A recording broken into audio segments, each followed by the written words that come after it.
When I first started growing tomatoes, I was excited to experiment with companion planting. I had read all about how pairing certain plants together could improve growth, boost flavor, and even deter pests. But what no one really talks about are the plants that should never be grown near tomatoes. I learned this the hard way when my once thriving tomato patch turned into a weak, disease-ridden mess, simply because I had planted the wrong companions nearby. If you want to grow strong, healthy, and productive tomato plants, pay attention to what you plant next to them. Let me save you from the mistakes I made.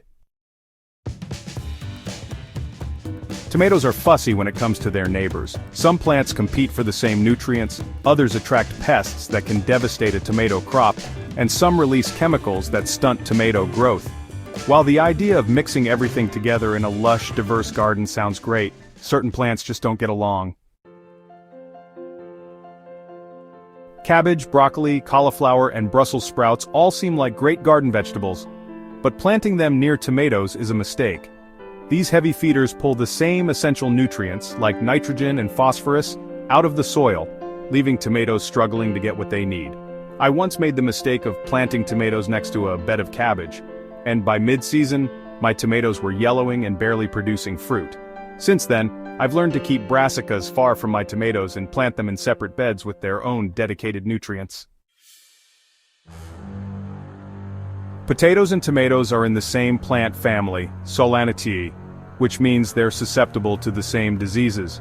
When I planted them together, I unknowingly created the perfect breeding ground for blight, a fungal disease that wiped out both my tomatoes and my potatoes in one season. If you want to avoid heartbreak, never plant these two together. The risk of fungal infections is simply too high. Fennel is a beautiful plant with fragrant feathery leaves, but it's one of the worst companions for tomatoes. I learned this after my tomato plants suddenly stopped growing mid-season. I later discovered that fennel releases allelopathic chemicals into the soil, which stunt the growth of neighboring plants. It was a rookie mistake that I'll never make again. Fennel does best when grown in its own separate space away from any sensitive crops.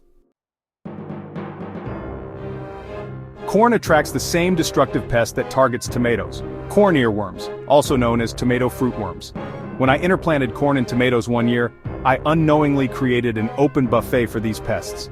My tomatoes were riddled with holes, and I spent weeks battling an infestation. Now I make sure to plant my corn far away from my tomato patch to avoid this headache.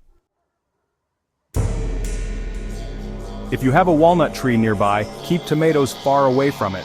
Walnut trees release a chemical called juglone, which is toxic to tomatoes. I once had a container of tomatoes sitting too close to a walnut tree, and they started wilting for no apparent reason.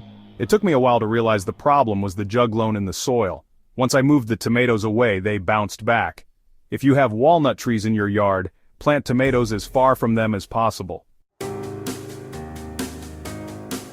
Dill is tricky because young dill plants can actually benefit tomatoes by attracting pollinators and repelling pests. However, once dill matures, it can stunt tomato growth and weaken the plants. I once let a few dill plants grow too close to my tomato bed, and by the end of the season, my tomato plants looked tired and weak. Now I either remove dill before it fully matures or keep it in a separate section of the garden. Like potatoes, eggplants are part of the nightshade family, meaning they share the same vulnerability to pests and diseases. When I planted eggplants next to my tomatoes, flea beetles swarmed the area, damaging both crops. I've since learned that keeping them separate helps manage pest issues more effectively. Peppers and tomatoes are often grown together because they have similar care needs, but I've noticed that planting them too close can cause problems. Since they're both heavy feeders, they can deplete soil nutrients quickly.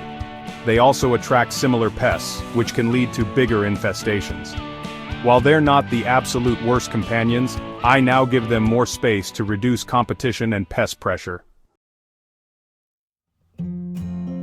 If you want thriving tomatoes, you need to be intentional about their companions. Instead of mixing them with plants that cause harm, focus on companions that provide real benefits.